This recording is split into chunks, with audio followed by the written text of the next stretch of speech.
Have you ever really wondered what happened to the resurrected soldiers in Ezekiel 37? You know, the passage where Ezekiel was in the valley of dry bones filled with soldiers who are dead, dry, decayed. And then God prompted him to prophesy, and he did.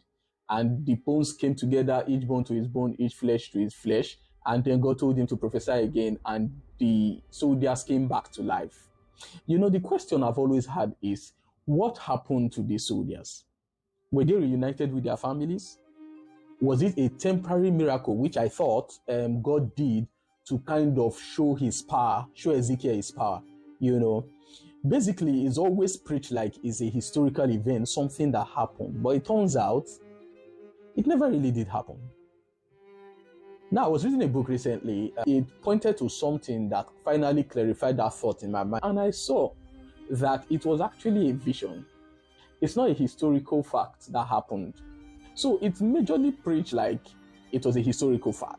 And then when we read that passage, there is that veil, because of how it is said, there is that veil that makes us not see that it was actually a vision God was showing Ezekiel. So verses 1 to 10 was about a vision of how Israel have been taken into captivity. And then 11 to 14 talks about the restoration. So practically interpreting the vision. This is not to water down the passage, because that's not even possible. It's a powerful vision, you know, with a lot of prophecies contained in there. However, it turns out, shockingly, that it wasn't a historical event.